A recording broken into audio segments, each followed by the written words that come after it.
Labrīt! Principā šeit priekšā vajadzēja būt manai kolēģei Olgai, kas ikdienā ļoti aktīvi pēta un strādā ar šo jauno biroju iekārtojumu. Bet man ļoti patīk dati, un es viņai ļoti daudz palīdzu ar datiem, tāpēc šodien prezentācija būs vairāk balstīta uz tiem. Un es mēģināšu ar tādiem cipariem pastāstīt, kā tad šī darba vide ir mainījusies.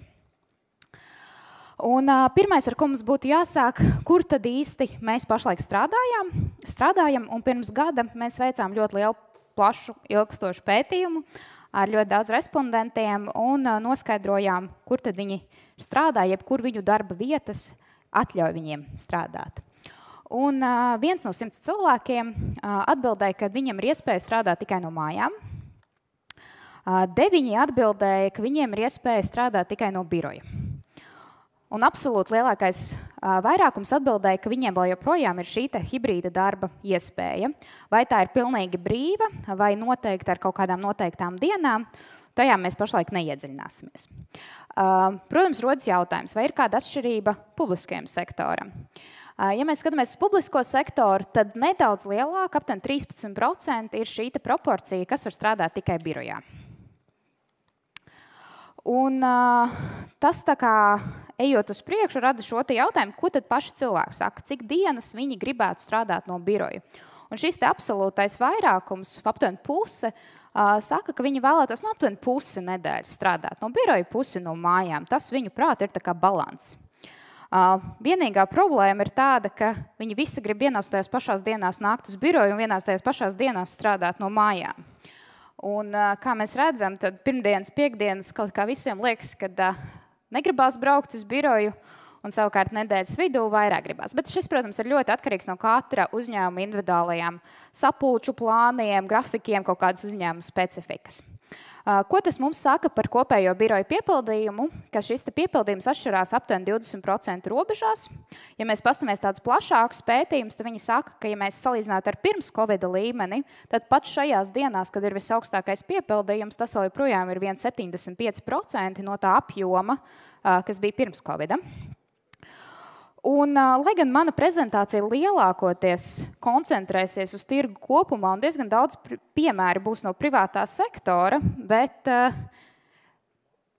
pētījumi rāda, ka darbinieki publiskajā un privātajā sektorā neatšķirās. Un tā kā mēs runājam par darbiniekiem, par darba vidi, tad es uzskatu, ka es varu šos piemērus izmantot uz abām grupām. Un kas tad ir mainījies? Kur tad cilvēki norāda, kāpēc viņi grib strādāt no mājām? To, ko viņi redz mājās, ka viņiem ir vieglāk veikt šo individuālo darbu. Viņiem neviens netraucē, neviens negrib ar viņiem parunāties, neviens nenāk pie viņiem ar jautājumiem, un viņiem ir vieglāk izdarīt tos darbus, kur nepieciešams šī koncentrēšanās. Ļoti izteikti mēs šo redzam šajā ārpakalpojumu segmentā, kur diezgan daudz darbinieku atsakās atgriezties birojos, jo viņiem ir ļoti individuāls darbs, konkrēti darba pienākumi, kas ir jāpaveic, un attiecīgi viņiem ir šī sajūta, ka mājās to izdarīt ir vieglāk, labāk, un kad birojam šī pievienotā vērtība ir mazāka. Bet kas ir svarīgākais, kāpēc cilvēki vēlas ierasties birojā, ir šī sociālā miedarbība, gan formāla, gan neformāla. Un, attiecīgi, tie uzņēmumi, kuri vai nu vairāk nodarbina ārzemniekus, vai kur ir izteiktāka šī sadarbība ar kolēģiem, ar klientiem, tie ir tie, kur mēs redzam, ka šis biroja piepildījums ir lielāks. Tīri dēļ uzņēmuma specifikas.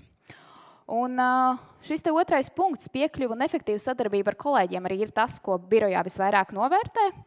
Un par šo punktu atceramies un ejot tālāk, tad domājam, kur tad cilvēki strādā un vai viņiem šī iespējamība ir. Un, ja mēs paskatāmies uz privāto sektoru, tad pusi vēl joprojām strādā lielos, plašos open space, plašos atvērtos birojos, kur ir diezgan liels trokšņu līmenis, daudz komunikācijas ar pašreizējo vēl joprojām hibrīda darbu, ļoti daudz dažādiem attālinātiem zvaniem. Šīs lielās atvērtie biroji īsti vairs nestrādā, jo šīs iespējas kaut uz brīdi sakoncentrēties varbūt ir diezgan mazas. Otra galība ir publiskais sektors. Te es uzreiz pieminēšu, šis ir publiskais sektors bez valsts nekustamiem īpašumiem. Tā kā pārējie. Jo ar valsts nekustamiem īpašumiem šis rādītājs būtu zemāks. Tad publiskā sektora darbinieki 76% norāda, ka viņi strādā kabinetos. Un ja mēs atceramies šo te iepriekšējo slaidu, kāpēc cilvēki dodas uz birojiem, lai sociāli iedarbotos, tad rodas jautājums, kā viņi to var darīt individuālos vai varbūt 2 personu kabinetos. Tur to miedarbību būs grūti izveidot, ja nu vienīgi, kamēr aiziet līdz virtuvei un iedzer kafiju. Un vēl viens jautājums, kas rodas par šo te, ja mēs saprotam, ka reālais šis biroja piepildījums vairs nav tik liels kā iepriekš, bet 70% vēl joprojām norāda, ka viņi strādā pie sava individuāla galda, kas rada jautājumu, vai mēs izmantojam savu biroju gan efektīvi. Un, ja mēs tagad pastamies uz lielākām apdrošināšanas kompānijām, bankām, tur tieši šo te nodaļu vadītāju valdes ir tie, kas rāda piemēru, ir pirmie, kas atsakās no saviem individuālajiem kabinetiem, un tādējādi mēģina mainīt šo te domāšanu, ka ir ok, ja katram nav savs darba galds, bet ja tiek nodrošināta ērta darba vide un cilvēks un komanda var tajā attiecīgajā dienā izvēlēties, kur tad viņi strādā. Un, kas varbūt ir tie faktori, ko cilvēki norāda, kāpēc kas viņiem palīdzētu kādu uzlabojumu atgriezties birojā. Un, kā mēs zinām, privātajā sektorā mums ļoti daudz gadus biroja attīstība bija ļoti necentralizēta, ļoti haotiska visapkārt pilsētai. Biroji mums kopumā ir diezgan veci, lielākā daļa ir vairāk kā 15 gadus veci. Un, attiecīgi, mēs arī redzam, ka klimats un gaisa kvalitāte, nokļūšanas rutīna, autostāvvietas pieejamība, ergonomika privātajam sektoram ir diezgan svarīgi faktori, kas ir jāuzlabo. Ko mēs ļoti aktīvi redzam pēdējos 2,5 gadus, ka privātais sektors šo arī uzlabo. Ja mēs pastamies no visiem darījumiem no lielām kompānijām, puse ir izvēlējušies A klases birojus, 2/3 ir izvēlējušies ievākties ēkās, kas ir tikko uzbūvētas, un 75% ir izvēlējušies certificētas ēkas. Kāpēc jums to ir svarīgi zināt? Jo, protams, par darbiniekiem konkurē vienādi gan privātais, gan publiskais sektors. Un ja privātais sektors strādā uz šo te vides uzlabošanu, tad arī attiecīgi viņi uzlabo savu konkurētspēju. Pastīsimies publisko sektoru. 2 absolūtas higienas lietas, kas šai sektorā pietrūkst – klimats un gaisa kvalitāte birojā un ergonomika. Kāpēc tas ir nozīmīgi? Būs diezgan grūti pamatot darbiniekam došanos uz biroju, ja mājās apstākļi būs labāki. Ja mājās būs labāks klimats, labāka temperatūra, gaisa kvalitāte, ērtāks krēsls. Kas ir labi? Mēs zinām, ka valsts nekustamie īpašumi ir, tā teikt, diezgan labā birojā, kvalitatīvā. Tur šie rādītāji īsti pat nav jāuzlabo. Reti, kurš par viņiem sūdzās. Šeit, protams, gan parādās tas otrs faktors, kas nesakrīt ar privāto sektoru, ka šis birojs atrodas ārpus centra, pieejamība ir sarežģītāka, un attiecīgi mēs redzam, ka 45% norāda, ka gan nokļūšanas rutīna, gan autostāvvietas pieejamību vajadzētu uzlabot. Un, protams, ir arī šis te, vai tad atšķirās pa paaudzēm. Un tā pirmo skatu uzmetot datus liekas, tikai vismazāk šie te jaunie cilvēki strādā hibrīda režīmā. Bet, ja jūs atceraties, es pašā sākumā teicu, ka 1% strādā no mājām. Un ja mēs to 1% šeit ieliktu, tie būtu tie cilvēki līdz 25 gadi. Šī ir paudze, kas daudzi nav strādājuši no biroja vispār, daudzi nav mācījušies klātienē, un tā ir pilnīgi jauna paudze, un par to arī jādomā, kas ir viņiem svarīgās lietas, lai viņi vēlētos atgriezties birojā, vēlētos vispār ierasties birojā, un viņiem tas svarīgākais ir tieši šī sociālā miedarbība, dažādi pasākumi, papildus servisi, ko birojā ir iespējams iegūt.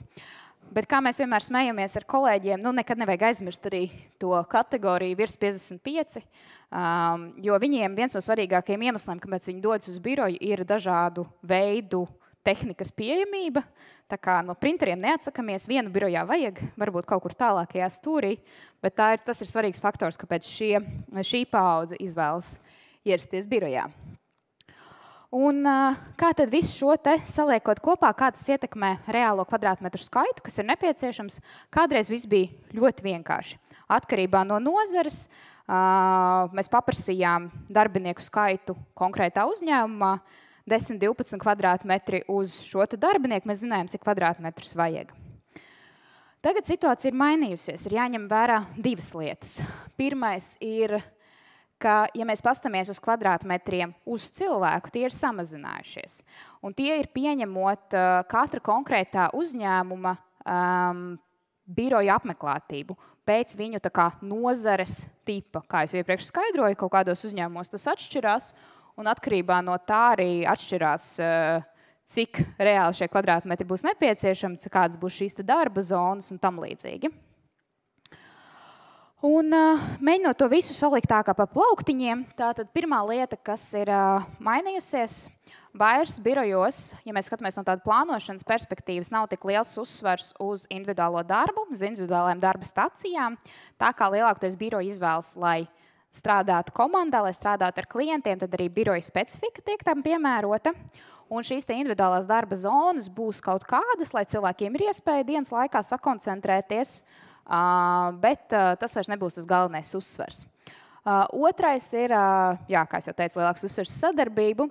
Arī šis blīvums paliek mazāks, jo, kā mēs redzējām iepriekšējā, tad uz vienu darba vietu šie kvadrātmetri palielinās, jo mums ir vairāk dažāda veida zvanu telpas, individuālā darba telpas, konferenču zāles un tam līdzīgi, kas samazina šo blīvumu. Un ļoti svarīgs faktors ir šī telpu kvalitātes uzlabošana. Un tur es domāju, ka gan privātajam, gan publiskajam sektoram patiesībā ir vēl tāls ceļš ejams. Un pie šīs biroja iekārtošanas ļoti svarīga ir šī elastība. Šeit varbūt ar tādu piemēru. Šis gan bija pieņemts, man liekas, mūsu birojā vēl stipri pirms šī Covida, bet zinot, ka ir nodaļas, kas potenciāli var izaugt, tad jau laicīgi mēs paredzējām birojā šo iespēju vienu no sienām pārcelt tālāk, ja šī komanda aug, vai attiecīgi samazināt, ja šī komanda samazinās un aug cita komanda. Un domāt par šādiem risinājumiem jau proaktīvi, zinot, ka šī darba vide, darba specifika mainās. Un tos, ko varbūt atcerēties šodien, ejot tālāk pasākumu gaitā, publiskais sektors no privātā sektora neatšķirās, darbinieku ekspektācijas ir diezgan līdzīgas, jo tālāks ceļš cilvēkam ir jāveic līdz darbam, jo mazāk iespējamība, ka viņš vēlēsies vairāk dienas pavadīt birojā. Pilnībā 100% ieviešot atgriešanos birojā, ļoti liela daļa darbinieku apsvērs darbu maiņu. Un birojām ir jānodrošina labāka vide kā mājām. Un par šo produktivitāti, lai gan individuālā produktivitāte tajās dienās, kad cilvēki ierodas birojā, iespējams, ka samazinās, bet, ja mēs paskatāmies tādā ilgtermiņa perspektīvā, tad komandas produktivitāte ir tieši tā, kas palielinās, jo veidojas šī labāka, efektīvāka komunikācija. Nevienam nav jāsaka, vai tu tur esi uz mute, mēs tevi nedzirdam, vai slikts internets, klātienē mums šīs problēmas nav. Un, jā, biroja funkcionalitātei ir konstanti jāpielāgojas. Kā mēs zinām, valsts nekustamiem īpašumiem ir ļoti labi izstrādāti jau konkrēti principi, kā to darīt. Ir diezgan daudz tirgu arī dažādi konsultanti, ar ko var strādāt. Resursi ir, un to darīt var jau ar pašreizējām iespējām. Jo iespējams pēc 5 gadiem, ņemot vērā kādā ātrumā attīstās šis privātais sektors, šī konkurētspēja publiskajam ar privāto samazināsies vēl vairāk. Paldies!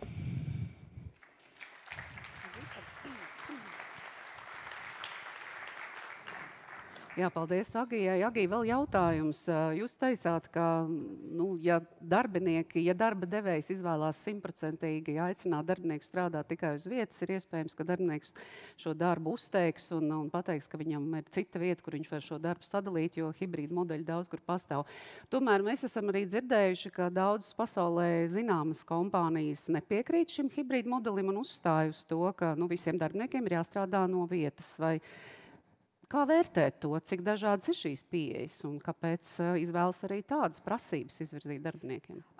Šeit es teiktu tā, ka ja iedziļinās tajos stāstos par šīm starptautiskajām kompānijām, tad tur tas āķis varbūt tajā visā ir, ka tie darbinieki, kas strādāja hibrīda režīmā, bija pārcēlušies daudz uz citiem štatiem, kaut kur ļoti tālu. Un tas, ko viņi principā grib panākt, lai atkal ir viena laika zona, lai cilvēki ir tuvāk un atgriešanos šajā te kaut kur biroja apkārtnē, kas, man liekas, ka mums Latvijā tomēr nav tik izplatīta problēma. Un vai var pastāvēt arī bažas, ka cita atkal domā, varbūt mēs vispār pāriesim tikai un vienīgi uz attālinātu modeli, vai tas vispār kādreiz būtu iespējams? Tas noteikti nestrādā. Tie mums ir pietiekoši daudz pierādījumu, kā jūs arī redzējāt, tās daļa, kas tiešām strādā tikai no mājām, patiesībā ir ļoti maza. Jā, labi, paldies Agijai Vērdiņai par šo prezentāciju.